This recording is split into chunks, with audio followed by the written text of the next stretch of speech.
ఈరోజే ప్రభు వచ్చిన లేదు, ఒకవేళ ఈరోజే మన జీవితం ముగిసిన కాన్ఫిడెంట్గా నువ్వు చెప్పగలగాలి, నేను ప్రభువును కలుసుకుంటానని. ఎంతమందికి ఆ ధైర్యం ఉంది?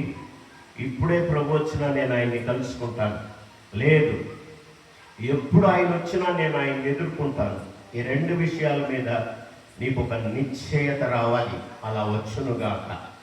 లేకపోతే మనం చేసే భక్తికి అర్థం లేదు. భక్తిహీనంగా కానీ జీవించావా, వేషధారణతో కూడినటువంటి ఆ భక్తి నిన్ను ఎక్కడికి తీసుకువెళ్తుందంటే తుదకు నాశన దినానికి. చెప్పండి, భక్తిహీనులు దేని కొరకు కలుగు చేయబడ్డారు? నాశన దినానికి. అంటే హీనమైన భక్తి చేసే వాళ్ళంతా కూడా నాశన దినాన్ని కొరకు నిర్ణయించబడిన వారుగా గుర్తించాలి. చెప్పగానే చెప్తున్నాను, దేవుని పిల్లలు ఎలా ఉండాలి అని ఆ 3వ వాక్యంలో, అంటే యెషయా గ్రంథం 43:7లోను 49లో 4 వచనంలో మనం ఏం చదివామంటే, మీరు నేను ఎందుకొరకు సృజింపబడ్డామంటే ప్రభు అంటున్నాడు, నా నిమిత్తం, నా మహిమ నిమిత్తం, మీలో నన్ను మహిమపరచుకోవడానికి నేను మిమ్మలను కలుగు చేశాను. స్తోత్రం చెప్పండి గట్టిగా చెప్పండి. మనల్ని దేవుడు కలుగు చేసినప్పుడు ఎందుకు కలుగు చేశాడట? ఆయన మహిమ కొరకు. చెప్పండి, ఆయన మహిమ కొరకు. మనలో ఆయన మహిమ పొందాలనుకుంటున్నాడు. కానీ విచారం ఏంటంటే, ఎంత దిగులుతో, ఇందాక దైవజనులు చెప్తున్నారు, నేను ఆ పాట షీట్ ఇచ్చినప్పుడు అసమానుడైన ఆయన గురించి ఆ వచనాల్లో 2వ వచనంలో మాట మీరు గమనించారా? పాస్టర్ గారు చెప్తున్నాడు, ఇక నా పని అయిపోయింది అనుకుంటున్నాను. ఈనాడు చాలామంది నిరాశతో, దిగులుతో, ఆవేదనతో ఒక పక్క పాటలు పాడుతున్నారు, ఒక పక్క ఆరాధనలు చేస్తున్నారు, ఒక ప్రభుని కనపరుస్తున్నారు. కానీ ఏదో తెలియని నిరాశ, ఏదో తెలియని నైరాశ స్థితిలోకి విశ్వాసులు సైతం వెళ్ళిపోతున్నారు. కొన్నిసార్లు నిజంగా నా వల్ల ఏమీ కాదు, నేను ఎందుకు పనికిరాను, నాకు అయోగ్యత లేదు, లేకపోతే నేను ఎవరికి కొరగాను, నా జీవితం ఇంతేనా, రకరకాలైనటువంటి విచారాలు వెంటాడుతున్న పరిస్థితి. కానీ వాక్యం అంటుంది కదా, మనందరి పట్ల దేవునికి ఒక ప్రణాళిక ఉంది. చెప్పండి, మనందరి పట్ల దేవునికి ఒక ప్రణాళిక ఉంది. నేను మాట చెప్తాను, మీటింగ్స్ డేట్లు వేసి పాంప్లెట్లు ఇచ్చి మీకు ఆహ్వానం చేయబట్టడం ద్వారా ఇక్కడికి రాలేదు. మీరు పాస్టర్ గారు చెప్పడం వల్ల మీరు ఇక్కడికి రాలేదు, పాంప్లెట్లు తీసుకున్నందుకు ఇక్కడికి రాలేదు, సంఘంలో అనౌన్స్మెంట్ ద్వారా ఇక్కడికి రాలేదు. మీరు దేవుడే మిమ్మల్ని నడిపిస్తే వచ్చారు ఇక్కడికి. నమ్మినోడు స్తోత్రం చెప్పండి. దేవుడే మిమ్మల్ని తీసుకొచ్చాడు. ఎందుకంటే ఆయనకు ఒక ప్రణాళిక ఉంది. మనల్ని పుట్టించినప్పుడు ఆయనకు ఒక ప్రణాళిక ఉంది. కానీ మనం మాత్రం ఎంత భయంకరంగా నిరాశలో ఉండిపోతున్నామంటే, నా వల్ల కాదు, నేను దేనికి పనికిరాను. కొన్నిసార్లు ఎంత డిప్రెషన్లోకి వెళ్ళిపోతున్నారంటే విశ్వాసులు సైతం, చావైతే బాగుండు, చనిపోతే బాగుండు, దీన్ని జయించలేం, దీన్ని తట్టుకోలేం, దీన్ని భరించలేం, నా వల్ల కాదు. అయితే నేను ప్రేమతో నీకే చెప్తున్నాను, దేవుడు నిన్ను పుట్టించినప్పుడు నిన్ను వదిలిపెట్టడానికి పుట్టించలేదు. మళ్ళీ చెప్తున్నాను, ఇందాక చెప్పాను, ప్రతి వస్తువు దాని పని నిమిత్తం కలుగు చేయబడింది. భక్తిహీనులు నాశన దినం కొరకు కలుగు చేయబడ్డారు. మరి నువ్వు నేను ఆయన మహిమ నిమిత్తం, ఆయన మనలో మహిమ పొందాలనుకుంటున్నాను. అందుకొరకు ఒక అవగాహన, ప్రతి వస్తువు దాని పని నిమిత్తం కలుగు చేశానని చెప్పాడు కదా దేవుడు. మీ మధ్యకి ఒక వస్తువును తీసుకొచ్చాను. ఒకరోజు నేను ప్రార్థన చేస్తున్నాను, బేతేలు సువార్త సభలకు వెళ్ళాలి ప్రభా. మరి అంతకుముందు మీటింగ్స్ వల్ల, ఈస్టర్ పండుగ, గుడ్ ఫ్రైడే ఆరాధనలు, ఉపవాస ప్రార్థనలు, బల్లారాధనలు వరుసగా రావడాన్ని బట్టి వ్యక్తిగతంగా నేను ప్రార్థన చేసుకొని సిద్ధపడలేకపోయాను. పగలు 3 గంటల వేళ పండుకొని నేనున్నాను, ప్రభా మరి మోవా గ్రామానికి నేనేం తీసుకెళ్ళాలి, చాలా వర్తమానాలు నా దగ్గర ఉన్నాయి కదా, ఏదో ఒకటి మాట్లాడవచ్చు అని ఒక పక్క ఆలోచన ఉంది. కానీ ఒక ఆలోచన, ప్రార్థన చేస్తున్నాను, నాకు సమయం సరిపోలేదు ప్రభా. అక్కడికి వెళ్ళినప్పుడు వాళ్ళతో నేనేం మాట్లాడాలి, వాళ్ళకి దగ్గరికి మోవ గ్రామానికి నేనేం తీసుకెళ్ళాలి అని పడక మీద ఉండి ఆలోచన చేస్తూ ప్రభు చిత్తం కొరకు ఎదురు చూస్తున్నాను. ఇది నిజం. సిద్ధపడడానికి సమయం లేదు కదా, నాకు మువ్వ గ్రామానికి తీసుకువెళ్ళడానికి నాకు ఏమి ఇస్తామని అడిగితే తీసుకొని వెళ్ళని చెప్పాడు. చెప్పండి, ఏం తీసుకెళ్ళాడు తమ్ముడు అంటాడు, అక్కడ కర్రను తీసుకురాను. అందుకని గుంటూరు నుంచి కర్ర తీసుకొచ్చాను. బస్ స్టాండ్కి వచ్చిన పాస్టర్ గారు అన్నాడు, ఏంది కర్ర పట్టుకొచ్చారు అన్నాడు. ఏంది కర్ర పట్టుకొచ్చారు అన్నాడు. పాస్టర్ చెప్తాను తప్పకుండా అని చెప్తాను. ఇదిగో చూసారా ఏంటిది కనపడుతుందా తమ్ముడు, ఏంటిది అనండి. ఇదేంటి అయ్యా తమ్ముడు చెప్పండి, అన్నలు చెప్పండి ఇదేంటిది అని. వెరీ గుడ్, పిల్లలు స్ట్రాంగ్గా పలుకుతున్నారు. కర్ర దీని గురించి మీకు నేను జ్ఞాపకం చేస్తాను, జాగ్రత్తగా వినండి. దీని స్వరూప్యం, దీని స్వభావం ఏంటంటే ఇది నిర్జీవ వస్తువు అనండి. ఇది నిర్జీవ వస్తువు. ఇవి కూడా అంతే, మైక్ అయినా ఫ్యాన్ అయినా ఈ సౌండ్ సిస్టమ్ అయినా ఇక్కడ పనిచేస్తున్న వాయిద్యాలైనా ఇవన్నీ నిర్జీవ వస్తువులే. పవర్ ఉంటే పనిచేస్తాయి, అంతేనా? పవర్ ఉంటే పనిచేస్తాయి. యాపిల్ పైన ఆ సిస్టమ్ అయినా అంతే, ఈ మైక్ అయినా అంతే. పవర్ ఉంటే పనిచేస్తాయి, పవర్ లేకపోతే ఇవేవి పనిచేయవు. కానీ ఈ కర్రలో మీరు చూస్తున్న ఈ కర్రలో ఏ జీవం లేదు, నిర్జీవ వస్తువు ఇది. మళ్ళా చెప్తున్నాను, జాగ్రత్తగా వినండి. దీనికి ప్రాణం లేదు, జీవం లేదు, ఆత్మ లేదు. చెప్పండి, దీనికి ఏం లేదు? ప్రాణం లేదు, జీవం లేదు, ఆత్మ కూడా లేదు. ఇక తర్వాత కాళ్ళు చేతులు లేవు, నోరు లేదు, అయిన తర్వాత మీరు అర్థం చేసుకోండి. ఆమె చెప్పండి, ఏం లేదు దీనికి. ఇప్పుడు చెప్పండి మీరు. జీవం లేదు, చెప్పండి. ప్రాణం లేదు, ఆత్మ లేదు, కాళ్ళు చేతులు లేవు, నోరు కూడా లేవు, చెవులు లేవు, కళ్ళు లేవు. అయినా బైబిల్ గ్రంథంలో దీనికి ఉన్న ప్రాధాన్యత చెప్తే గుండె పగిలిపోద్ది మనకి. బైబిల్ నుండి వాక్యం చదవగలిగిన వాళ్ళు కొన్ని మాటలు జ్ఞాపకం చేయడానికి నేను ఇష్టపడుతున్నాను. నిర్గమకాండం 4:2 ఈ మాట రాయబడింది. నిర్గమకాండం దయచేసి 4వ అధ్యాయం 17వ వచనంలో 20వ వచనంలో మరి దేవుడు తనతో చెప్పిన మాటను బట్టి మోషే బయలుదేరాడు ఐగుప్తు దేశానికి.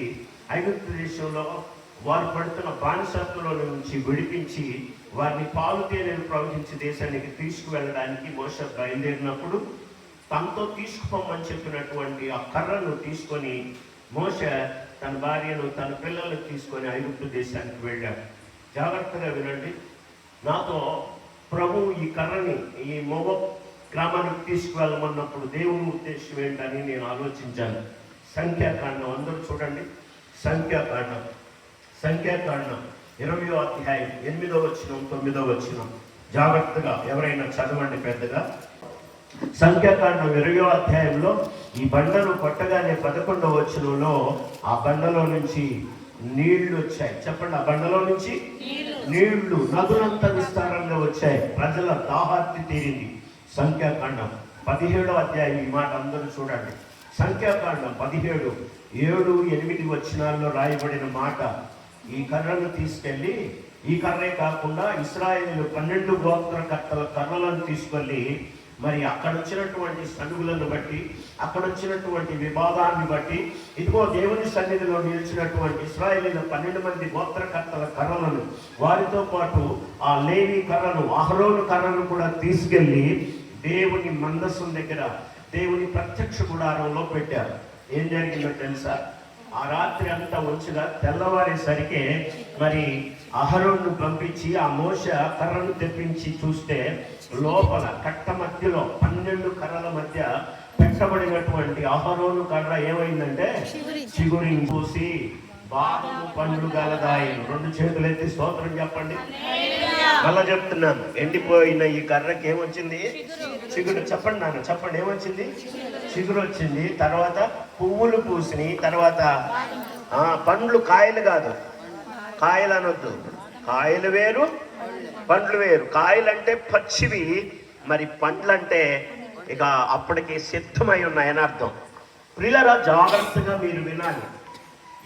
ఈ ఎండిపోయిన ఈ కర్ర, జీవము లేని ఈ కర్ర, ప్రాణం లేని ఈ కర్ర, ఆత్మ లేని ఈ కర్ర, జాగ్రత్తగా వింటున్నారా? చిగురించింది, తర్వాత పుష్పించింది, తర్వాత ఫలించింది. 2 చేతులు ఎత్తి గంభీరంగా స్తోత్రం చెప్పండి. మళ్ళా చెప్తున్నాను, ఈ కర్రకేం లేదండి?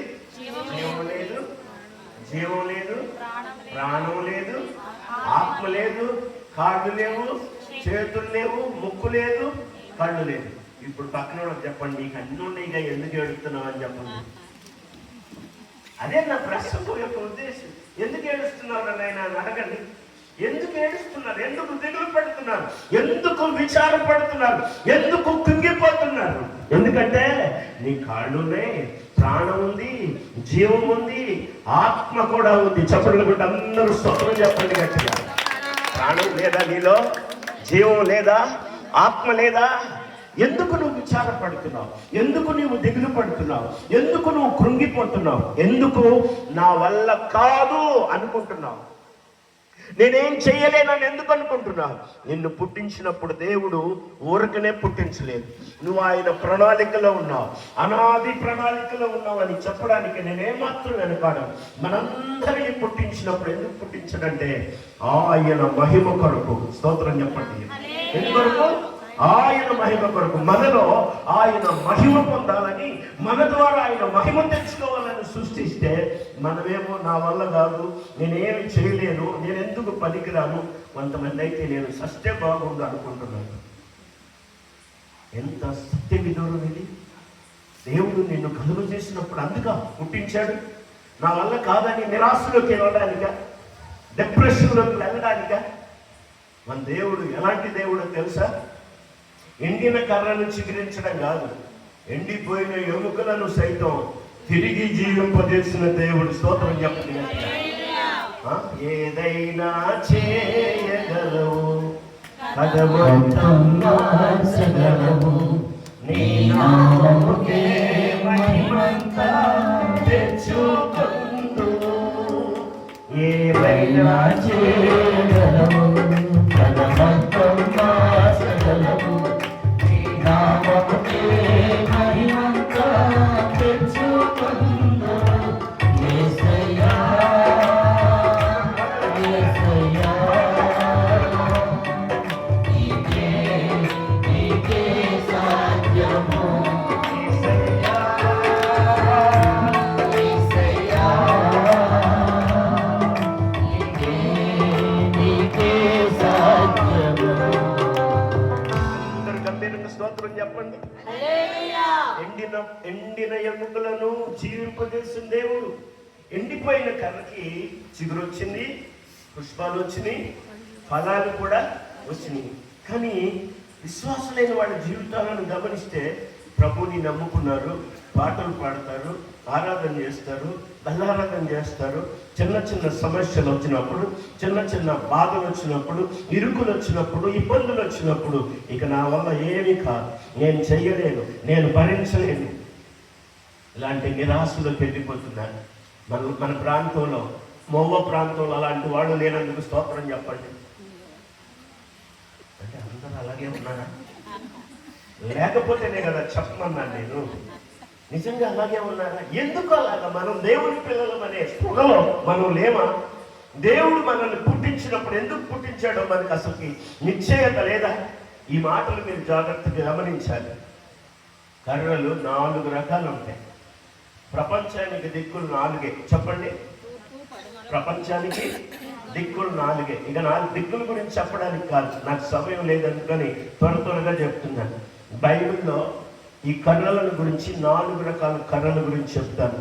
కర్ర ఏదైనా దూరంగా అడవిలో ఉంటుంది, కర్ర ఏదైనా ఒక చెట్టు రూపంలో ఉన్నప్పుడు అడవిలో ఉంటుంది, లేకపోతే గ్రామానికి మనుషుల జీవనానికి వెలపటుంటాయి. కొన్ని పళ్ళ వృక్షాలు మాత్రమే, పూల చెట్లు మాత్రమే ఇళ్ల మధ్యలో ఉంటాయి, ఆవాసాల మధ్యలో ఉంటాయి. కానీ మిగతావన్నీ కూడా ఎక్కడ ఉంటాయంటే అరణ్యంలో ఉంటాయి, అడవుల్లో ఉంటాయి. ఈ మాట జాగ్రత్తగా గమనించండి. వీటిల్లో నేను 4 రకాలైనటువంటి కర్రలు చెప్తాను. అవి ఎక్కడో అరణ్యంలో ఉన్న వాటిని తీసుకొచ్చి దేవుడు తన సన్నిధిలో తన మహిమ కొరకు వాడుకున్నాడు.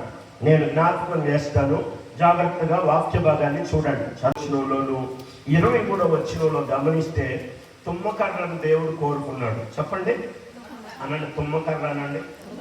తెల్లగా ఉంటుందా నల్లగా ఉంటుందా? నాకులాగా చెప్పండి. తుమ్మకర్ర ఎలా ఉంటుంది? నల్లగా ఉంటుంది కదా. ఎక్కడో ఉండే. తర్వాత ఇంకొక మాట చెప్పిన, అన్ని కర్రల కంటే హీనమైన కర్ర, ఖరీదు లేని కర్ర ఏ కర్ర అంటే తుమ్మకర్ర. అడవిలో ఉండి పనికిరాని తుమ్మకర్రను తీసుకొచ్చి దేవుడు నా పరిశుద్ధ సన్నిధిలో నా ఆరాధన కొరకు నా మందిరంలో మందసాన్ని చేయమన్నాడు. చప్పుడు కూడా స్తోత్రం చెప్పండి. దేన్ని చేయమన్నాడు? ఆరాధించడానికి మందసాన్ని చేయండి. ఆ మందస్సు మీద కరుణాపీఠం పెట్టాలి. కెరూబుల మధ్య నేను అక్కడ నివాసం చేస్తానని చెప్పాడు దేవుడు. స్తోత్రం చెప్పండి. ఎంత ఘనత కొరకు ఆయన వాడుకున్నాడో తెలుసా? తుమ్మకర్రని ఎంత హీనమైన తుమ్మకర్ర, ఎందుకు పనికిరాని తుమ్మకర్ర, ఎక్కడో అడవిలో ఉన్న తుమ్మకర్రను తీసుకొచ్చి ప్రత్యక్ష గుడారంలో పెట్టండి, మందస్సాన్ని చేయండి అన్నాడు. అంతే నా ప్రభు అంటే, లేదు లేదు, అదే తుమ్మకర్రతో బల్లను కూడా చేయండి. ఆ బల్ల మీద సన్నిధి రొట్టెలు ఉండాలి, 2 దొంతులుగా, ఒకవైపు 6 ఇంకొక వైపు 6 ఉండాలి. ఎప్పుడు నిత్యము ఆహారం ఆ బల్ల మీద ఉండాలి. సన్నిధి రొట్టెల బల్లను కూడా ఆ తుమ్మకర్రతో చేయించాడు. తర్వాత అంతటితో అయిపోయిందంట, లేదు. నిర్గమాకాండం 27వ అధ్యాయం 1వ వచనంలో బలిపీఠాన్ని కూడా ఆ తుమ్మకర్రతోనే చేయమన్నాడు. తర్వాత నిర్గమాకాండం 30వ అధ్యాయం 1వ వచనంలో ధూపవేదికను కూడా చేయమన్నాడు. మళ్ళా చెప్తున్నాను, మందసాన్ని చేయమన్నాడు. మందసాన్ని ఒక రకంగా ఉపయోగిస్తారు. తర్వాత బల్లను చేయమన్నాడు. బల్లను ఇంకొక రకంగా ఉపయోగిస్తారు. వింటున్నారా? మందస్సు ఉపయోగం వేరు, బల్ల ఉపయోగం వేరు, ధూపవేదిక ఉపయోగం వేరు. ఈ 3 కూడా దేంతో తయారు చేయబడ్డాయంటే తుమ్మకర్రతో. ఎందుకు పనికిరాని తుమ్మకర్రను తీసుకొచ్చి, అడవిలో ఉండే తుమ్మకర్రను తీసుకొచ్చి మందిరంలోకి తీసుకొచ్చి తన నామాన్ని మహింపరుచుకున్నాడు దేవుడు. 2 చేతులైతే స్తోత్రం చెప్పండి. 2వ కర్ర బైబిల్ ఉండి వాక్యం చదవగలిగిన వాడు 2 సమూయేలు గ్రంథం 6వ అధ్యాయం దయచేసి 5వ వచనం. ఇదేం కర్ర అంటే సరళపు కర్ర. సరళపు కర్ర అంటే చక్కగా ఉంటుంది అన్నమాట, చక్కటి కర్ర. నేను చెప్తున్న మాటలు కూడా మీరు గ్రహించాలి. మానవులంగా ప్రపంచంలో 4 దిక్కుల్లో మనుషుల్లో ఈ 4 రకాలైనటువంటి స్వరూపాలు, స్వభావాలు ఉంటాయి. కొంతమంది తుమ్మకర్ర లాంటి వాళ్ళు అయితే, కొంతమంది సరళపు కర్ర లాంటి వాళ్ళు. అయినా దేవుడు వాళ్ళను కూడా వాడుకున్నాడు, వీళ్ళను కూడా వాడుకున్నాడు. ఈ సరళపు కర్రను తీసుకొచ్చి ఏం చేయమన్నాడంటే, దయచేసి సమూయేలు గ్రంథం 6వ అధ్యాయంలో 5వ వచనంలో, అలాగే దినవృత్తాంతముల గ్రంథం 6వ అధ్యాయం 31వ వచనంలో దేవుని మందిరంలో సంగీత సేవ కొరకు, చెప్పండి దేని కొరకు?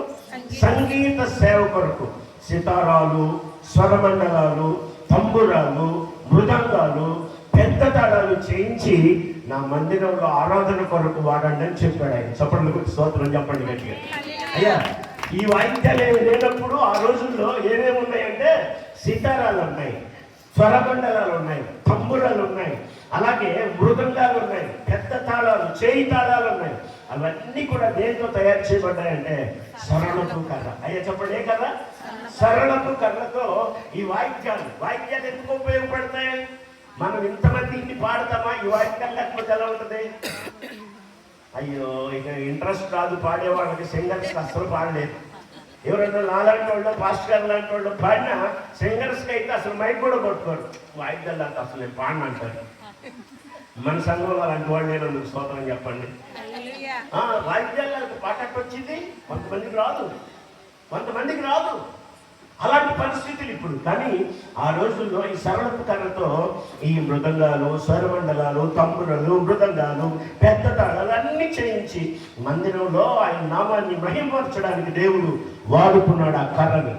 3వ కర్ర బైబిల్ నుండి వాక్యం చదవగలిగిన వాళ్ళు 6వ అధ్యాయం 31వ వచనంలో దేవుడు ఒలీవ కర్రను తీసుకురండి, మందిర గర్భాలయానికి ద్వారాన్ని చేయించండి అని చెప్పాడు. జాగ్రత్తగా వినండి. మందిర ద్వారం, గర్భాలయపు యొక్క ద్వారానికి తలుపులు చేయండి అని చెప్పాడు. ఏ కర్రతోనంటే ఒలీవ కర్ర అనండి. ఇది నున్నగా ఉంటుంది అనండి. ఇది మొదటిది ఎలా ఉంటుంది అని చెప్పాను. మొదటి కర్ర తుమ్మ కర్ర ఎలా ఉంటుంది?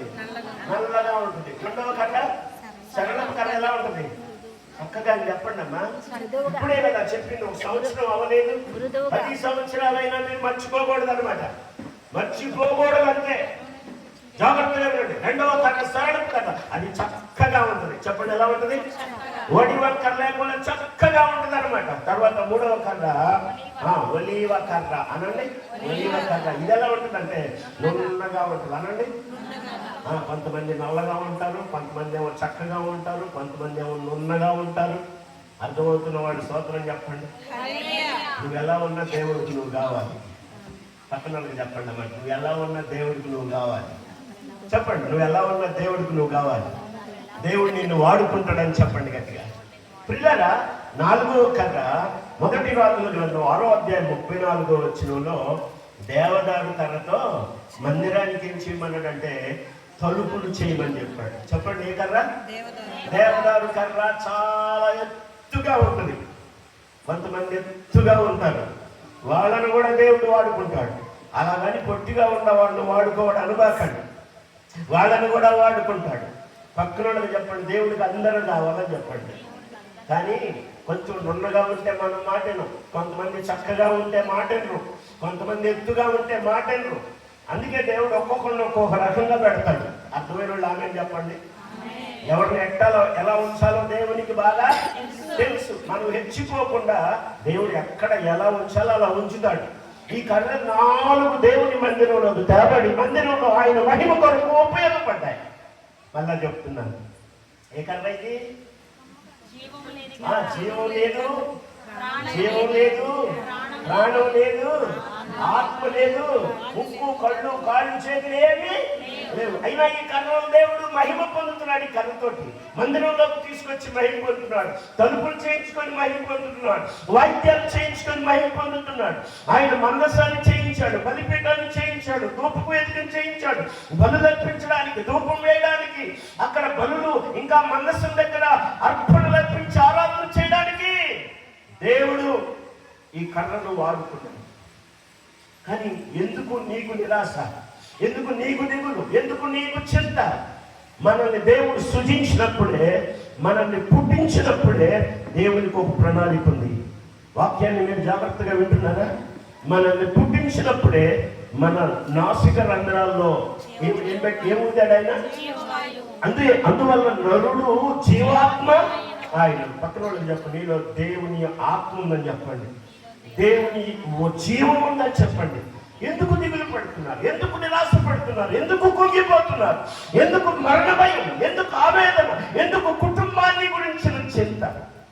నేనైతే చెప్పదలుచుకున్నాను, నా మాట చెప్తాను. నా వ్యక్తిగత జీవితం, పాస్టర్ గారు ఒక మాట అన్నాడు, కానీ పాస్టర్ గారు చెప్పినంత ఈజీ కాదు. నాకు ఇప్పుడు 53 సంవత్సరాలు వచ్చినాయి. ఒక్క కిడ్నీతోనే బతుకుతున్నాను. మనుషులందరికీ 2 కిడ్నీలు ఉంటాయంట, కానీ నాకు ఒక్క కిడ్నీయే ఉంది. 92లో ప్రభుని అంగీకరించాను. నేను 92లో ప్రభుని అంగీకరించాను. 96లో సేవకు వచ్చాను. 99లో వివాహం అయింది. 2000, 2001 వరుసగా 2 సంవత్సరాల్లో 2 పిల్లలు పుట్టారు. ఒకే ఒక భార్య, ఆమె అనండి, ఒకే ఒక భార్య, నాకు 2 మంచి చక్కటి పిల్లలు. హల్లెలూయా. విశ్వాస జీవితంలో ఇప్పుడు నా 53వ ఏటలోకి వచ్చాను. ఆరోగ్యం అనేక సార్లు కుంటుపడింది. నేను ప్రయాణం చేసే ప్రయాణాలు ఈ చిన్న చిన్న గ్రామాలు దగ్గర కాదు, దాదాపుగా మన ఆంధ్రప్రదేశ్లో అన్ని జిల్లాలకు తిరగడానికి దేవుడు సహాయం చేశాడు. ఇంకా బయట రాష్ట్రాలకు కూడా వెళ్ళడానికి సహాయం చేశాడు. ఏ పరిస్థితులు అంటే చెప్పనా?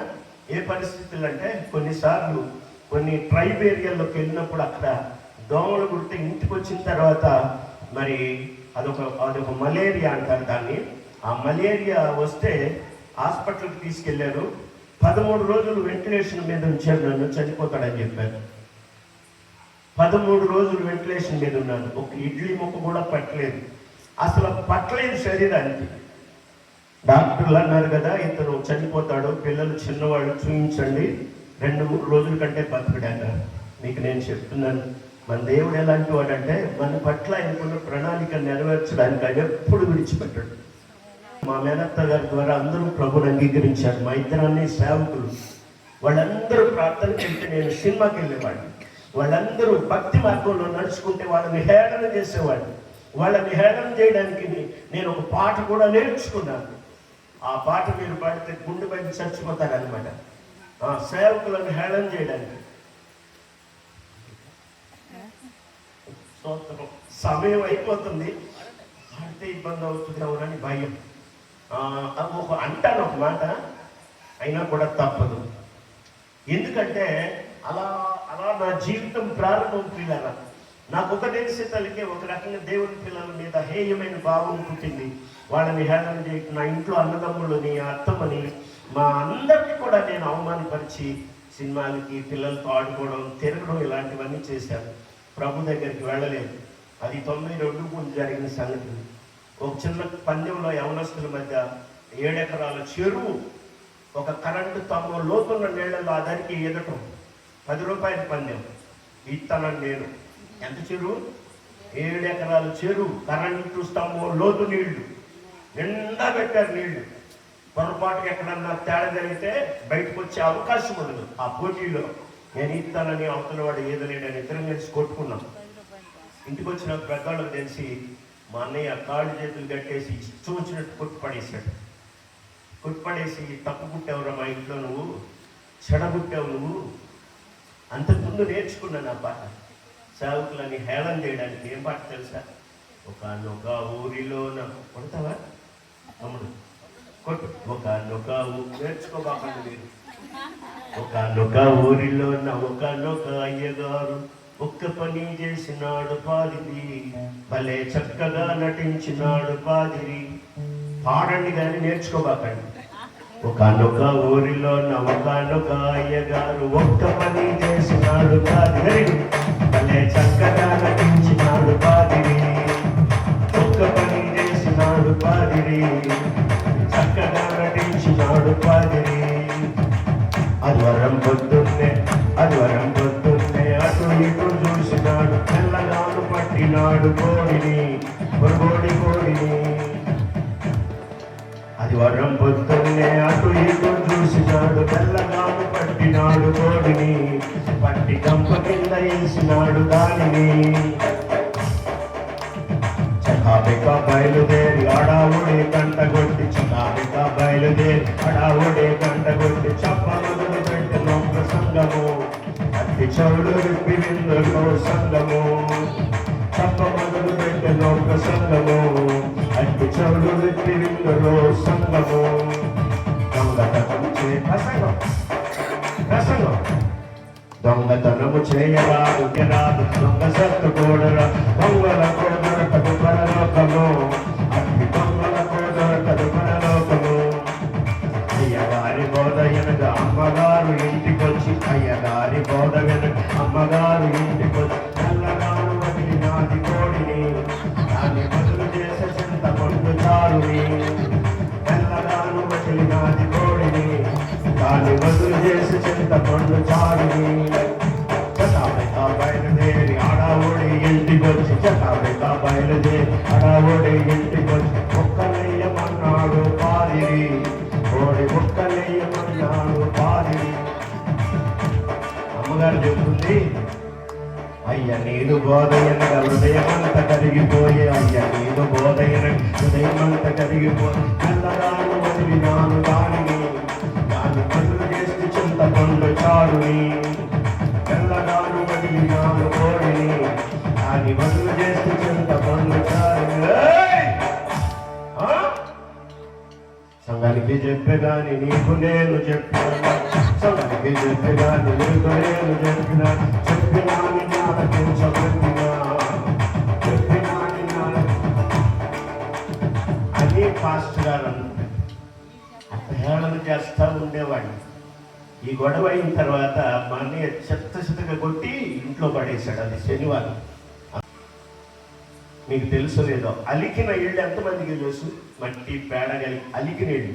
ఇప్పుడు గ్రానైట్లు, టైల్స్, మార్బుల్స్, రకరకాల స్టోన్స్ వచ్చినాయి. కానీ అంతకుముందు అలికిన ఇళ్ళు ఎంతమంది తెలుసు? విసనగర్లకాలు అవన్నీ అలికేవాడు, పేడ కలిపి ఎర్రమట్టి కలిపి. ఎంతమంది తెలుసు? ఎత్తలేదండి.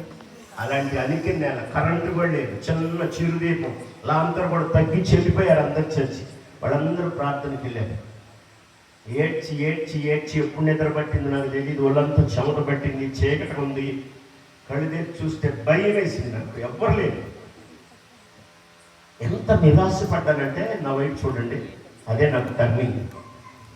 అక్కడ నాకు ఒక స్వరం. చాలా కలవరపడ్డాను నేను, చాలా భయపడ్డాను. నా పరిస్థితి ఏంటి అని చాలా కలవరపడ్డాను. మెల్లగా నా స్వరం మాట్లాడుతూ, అందరు లేరని అందరు వెళ్ళిపోయారని నిన్ను వదిలేశారు అనుకుంటున్నావా? నేను నీకు తోడయ్యున్నాను, నిన్ను విడువను ఎడబాయినన్నాడు. ఏ కష్టంలో ఉన్నా, ఏ నష్టంలో ఉన్నా, ఇప్పటికీ బాధలో ఉన్నా, ఆ రోజు విన్న ఆ స్వరం నా చెవుల్లో ఇప్పటికీ వినబడతానే ఉంది. స్తోత్రం చెప్పండి. ఎన్నో పరిస్థితులు. కాటూరి వైద్యశాలలో 13 రోజులు వెంటిలేషన్ పైన ఉన్నప్పుడు డాక్టర్లు చనిపోతాడన్నారు, కానీ 13 రోజు దేవుడు నన్ను దర్శించి పరలోక దర్శనం ఇచ్చి నన్ను మళ్ళా బ్రతికించాడు. స్తోత్రం చెప్పండి. మళ్ళా చెప్తున్నాను వైరల్ ఫీవర్ వచ్చినప్పుడు కిడ్నీలో ఒకరోజు నేను ఆల్ నైట్ ఇనిమెట్ల అనే ప్రాంతానికి పల్నాడు జిల్లాలో ఒక మీటింగ్కి వెళ్ళి రాత్రి ఆల్ నైట్ అయిపోయిన తర్వాత ఇంటికి వచ్చి బాత్రూమ్కి వెళ్తే పాస్ రాలేదు, యూరిన్ రాలేదు, బ్లడ్ వచ్చింది బండంతా. పాస్టర్ గారిని పిలిస్తే భయపడి చోట్లు వచ్చేసింది ఆమెకి. ఇదేంటి అసలు అని హాస్పిటల్కి వెళ్తే స్కాన్ చేసి, బాబు కిడ్నీ ఇన్ఫెక్షన్ వచ్చింది, ఒకటి కనపట్టలేదు అన్నారు. కాటూరి వైద్యశాల, NRI hospital, Manipal hospital, Srikrishna institute గుంటూరులో, విజయవాడలో ప్రముఖ డాక్టర్లు అందరి దగ్గరికి వెళ్ళారు. నీకు ఒక కిడ్నీ ఉంది, జాగ్రత్తగా ఉండాలి, లేకపోతే చచ్చిపోతామని ఎవరు చెప్పినా అదే చెప్పారు. ఇప్పుడు కాదని 2007లో చెప్పండి, ఎప్పుడు చచ్చిపోతామని చెప్పింది 2013లో డాక్టర్లు చాలాసార్లు చెప్పారు. దేవుడు నన్ను ఇప్పుడు 2026 వరకు నడిపిస్తూనే ఉన్నాడు. చెప్పండి కూడా స్తోత్రం చెప్పండి. నేను ఏమంటున్నానంటే, చాలా వస్తాయి జీవితంలో, కష్టం వస్తాయి, శోధనలు వస్తాయి, ఇరుకులు వస్తాయి, ఇబ్బందులు వస్తాయి, ఇరుకులు వస్తాయి, అవమానాలు వస్తాయి, నిందలు కూడా వస్తాయి. వాక్యం చెప్తున్నా, అయినా నువ్వు భయపడద్దు, అయినా నువ్వు దిగులు పడద్దు, నిరాశ పడద్దు, ఎక్కడ నిరాశకు అవకాశం ఇవ్వద్దు. నీ పక్షంగా దేవుడు ఉంటాడు. మారది తలరాతని దిగులు పడకుమా. ఎప్పుడు కొంతమందికి ఏడుపు నెత్తి మీద ఉంటుంది అన్నమాట, నీళ్లు కారుతా ఉంటాయి, ఎప్పుడు వేదనే, ఎప్పుడు ఏడుపే, ఎప్పుడు దిగులే. అలాంటి వాళ్ళు మొమ్మలో లేనందుకు స్తోత్రం చెప్పండి. అందుకే దేవుడు ఈ కర్ర తీసుకెళ్ళమని చెప్పింది. నాకు ఇప్పుడు అర్థమైంది. పాస్టర్ గారు కూడా అన్నాడు, ఏం కర్ర పట్టుకొచ్చాడు. పిల్లరా, ఈ ప్రాణం, జీవం, ఆత్మ లేని కరుణ దేవుడు ఇంతగా వాడుకొని దీనికి చిగురింపజేసి, దీన్ని పుష్పింపజేసి, దీనికి ఫలాలు వచ్చేటట్టు చేస్తే, చిన్న చిన్న కష్టాలు, నష్టాలు, ఇరుకులు, ఇబ్బందులు అయినంత మాత్రం దేవుడు నిన్ను విడిచిపెడతాడా? చెప్పండి, విడిచిపెడతాడా? ఇదిగో విడుదలని చెప్పిన దేవుడు ఆ రోజు పలికిన మాట ఇప్పటికీ నా చెవుల్లో అది వినబడతానే ఉంది. 2021లో మరి బ్యాక్ పెయిన్ వచ్చి హాస్పిటల్కి వెళ్ళాను. పరీక్షలు చేసిన డాక్టర్లు అన్నారు, నా దగ్గర ఇప్పటికీ రిపోర్ట్ ఉంది, దేవుడు పుట్టించలేదు. భక్తిహీనుడు ఆశీర్వదనం కొరకు అయితే, మరి ప్రతి వస్తువు దాని పని నిమిత్తం అయితే, మరి నువ్వు నేను ఎందుకు పుట్టించబడ్డామంటే దేవుని మహిమ కొరకు. చెప్పండి కూడా స్తోత్రం చెప్పండి. కానీ దేవుడు మహిమ పొందే జీవితాలు మనకు ఉన్నాయా? పాస్టర్ గారు, ఒక ప్రశ్న, ఈ కర్రలాగా అవ్వాలంటే ఏం చేయాలి పాస్టర్ గారు? ఈ కర్రను దేవుడు వాడుకున్నట్టుగా నన్ను కూడా వాడుకోవాలనుకుంటున్నాను వాడి చేతులు ఎత్తండి. ఈ కర్రను ఉపయోగించుకున్న దేవుడు నన్ను కూడా ఉపయోగించుకునేది. మరి చెప్పండి, నేను అలా ఉండాలనుకుంటున్నా పాస్టర్ గారు, మమ్మల్ని దేవుడు మార్చగలరా? ఇందాక చెప్పాను, ఈ కర్రను దేవుడు ఏం చేశాడు? చిగురింపజేశాడు, పుష్పింపజేశాడు. మళ్ళా నువ్వు చిగురిస్తావు. వాక్య భాగంలో ఆదికాండంలో 1వ అధ్యాయం 28లో గమనిస్తే, మనల్ని పుట్టించిన వెంటనే, మనుషులను పుట్టించిన దేవుడు తన స్వరూపమందు తన పోలికన వారిని సృజించాడు. అలా సృజించిన దేవుడు మొట్టమొదట వారిని ఆశీర్వదించాడు. ఏమన్నా తెలుసా? మీరు ఫలించాలి. చెప్పండి కూడా స్తోత్రం చెప్పండి.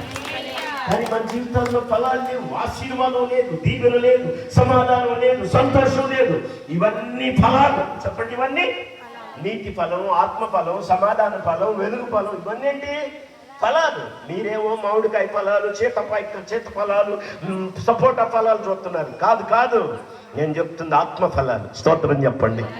వెలుగు ఫలం రావాలి, నీతి ఫలం రావాలి, సమాధాన ఫలం రావాలి. దేవుడు నిన్ను అందుకొరకు ఆత్మ ఫలాలు ఫలించడం కోసం, మారు మనసుకు తగిన ఫలం రావాలి, రక్షణ ఫలం ఫలించాలి, ఫలభరితంగా ఉండాలని దేవుడు మనం నేర్చుకున్నాడు. యేసు ప్రభు చెప్పాడు 15వ అధ్యాయంలో చాలా క్లియర్గా, మీరు వెళ్ళి ఫలించుటకును మీ ఫలము నిలిచి ఉండుటకు నేను మిమ్మలను ఏర్పరచుకున్నాను. దేవుడు నిన్ను ఫలింపజేయడానికి ఏర్పరచుకున్నాడు. నిరాశపడద్దు, దిగులు పడద్దు, ఎట్టి పరిస్థితుల్లో కుంగిపోవద్దు. ప్రభువుకు నువ్వు కావాలి. చెప్పండి, ప్రభువుకి పాస్టర్ గారు ఈ కర్రలాగా నేను ఉండాలనుకుంటున్నాను, ఏం చేయాలంటే ఇప్పుడు చెప్తాను, జాగ్రత్తగా వినండి. ఈ కర్ర ఎలా ఉంది ఇప్పుడు మనం చెప్పండి. ఎండిపోయిన కర్ర అనండి. ఎండిపోయిందంటే ఇది అదిగో అక్కడ ఉంది మన మధ్యలో ఒక చెట్టు ఉంది, పువ్వుల చెట్టు. ఆ చెట్టు భూమికి సంబంధం ఉంది కదా. ఇప్పుడు భూ సంబంధమైన జీవితంలో నుంచి విశ్వాసం ఏమవ్వాలంటే వేరవ్వాలి అనండి. ఏమవ్వాలి అంటే నరకబడాలి. చెప్పాలి, ఏమవ్వాలి? నరకబడాలి. నువ్వు నరకబడినంత వరకు, నువ్వు వేరవనంత వరకు దేవుడు నిన్ను వాడుకోలేడు. నా వైపు చూడండి. నరకబడటం అంటే ఏంటి పాస్టర్ గారు? అపోస్తలుల కార్యాల గ్రంథంలో నేను 3 రిఫరెన్స్ చెప్తాను. పేతురు మాట్లాడినప్పుడు నరకబడ్డారు వాడు. పేతురు మాట్లాడినప్పుడు అపోస్తలుల కార్యాలు 2:37లో, 5:33లో, 7:54లో పేతురు మాట్లాడితే నరకబడ్డారు. స్టెఫెను మాట్లాడితే నరకబడ్డారు, పొడవబడ్డారు. దేవుని వాక్యం నిన్ను ఖండిస్తుంది, దేవుని వాక్యం నిన్ను పొడుస్తుంది, దేవుని వాక్యం నీ హృదయాన్ని తెగనరుకుతుంది. విశ్వాస జీవితం ప్రియులరా లోక సంబంధమైన జీవితం నుంచి ఏమవ్వాలంటే వేరవ్వాలి అనంటే. ఏమవ్వాలి? దేవుడు నిన్ను వాడుకోవాలంటే భూ సంబంధమైన జీవితంలో నుంచి నేను ఏమవ్వాలి? పాప సంబంధమైన జీవితంలో నుంచి ఏమవ్వాలి? వేరవ్వాలి. శరీర సంబంధమైన జీవితంలో నుంచి నువ్వేమవ్వాలి? వేరవ్వాలి అనండి. అయ్యావా అని అడగండి, పక్కన అడగండి, అయ్యావా అని అడగండి. అందుకే మరి ఎట్టుంది, అందుకే అందుకే అందుకే నిరాశ, అందుకే దిగులు, అందుకే అవమానం.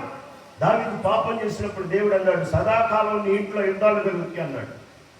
అమ్మా ఎక్కడ జరుగుతాయి? మనమేమో ఇరాన్లో యుద్ధం జరుగుతుంది, అమెరికాకి యుద్ధం జరుగుతుంది, ఇస్రాయేలీకి యుద్ధం జరుగుతుంది అంటున్నాం. అక్కడ దాకా వద్దులే. మన ఇళ్లలో యుద్ధాల సంగతి ఏంటి? అనుమానపు యుద్ధాలు, రకరకాల యుద్ధాలు. మా చర్చ్ పక్కన ఒక ఇల్లు ఉంది. అందరూ పడుకునే దాకా మౌనంగా ఉంటారు, అందరూ పండుకొని నుంచి లేపుస్తాడు గొడవ పెట్టుకోవడానికి. అలాంటి వాడు మౌనం లేనందుకు స్తోత్రం చెప్పండి. విచిత్రం ఏంటో తెలుసా? 4-5 దాకా పోట్లాడుకుంటారు, అందరు లేకపోతున్నాడు మౌనం పడుకుంటారు. అలాంటి వాడు ఇక్కడ లేనందుకు స్తోత్రం చెప్పండి. యుద్ధాలు యుద్ధాలు యుద్ధాలు. ఎందువల్ల? వేరు చేయబడని జీవితం. దేవుని బిడ్డవే కానీ, పాటలు పాడుతున్నావు కానీ, ఆరాధన చేస్తున్నావు కానీ, బల్లలో పాల్గొంపులు పొందుతున్నావు కానీ, వేరైన అనుభవం ఎక్కడ? ప్రత్యేకమైన అనుభవం ఎక్కడ? నీ జీవితంలో దేవుడు కార్యం చేసి నిన్ను వాడుకోవాలి అంటే లోక సంబంధమైన, పాప సంబంధమైన, శరీర సంబంధమైన జీవితం నుండి వేరవ్వాలి. పాప స్వభావం నుండి వేరవ్వాలి, వేరవ్వాలి. ప్రత్యేకంగా ఉండమన్నాడు దేవుడు. కొరింథీయులకు రాసిన పత్రిక వాక్యం చదవగలిగిన వాడు వాక్యం చూడండి. కొరింథీయులకు రాసిన పత్రిక వాక్యం త్వరగా చూడాలని నేను ప్రేమతో మీకు ఆహ్వానాన్ని తెలియజేస్తూ ఉన్నాను. పరిశుద్ధ గ్రంథంలో నుంచి 6వ అధ్యాయం 14వ వచనంలో దేవుడు వెలుగునకు చీకటికి ఏం పొందిక, విశ్వాసికి అవిశ్వాసికి పాలెక్కడిది, క్రీస్తునకు వెలుగులకు ఏమి సంబంధం, విశ్వాసికి అవిశ్వాసికి పొందిక ఏమి అని చెప్పి ఆ కింద వచ్చిన వాళ్ళు అన్నాడు కదా. ఇదిగో మీరు జీవము గల దేవుని ఆలయమై ఉన్నారు, మీలో దేవుడు నివసిస్తున్నాడు, నేను వారి దేవుడినై ఉంటాను, వారు నా ప్రజలై ఉంటారు, కావున మీరు వారి మధ్య నుండి బయలు వెళ్ళాలి. చెప్పండి, ప్రత్యేకంగా ఉండండి. పక్కన చెప్పండి, ప్రత్యేకంగా ఉండాలని చెప్పండి.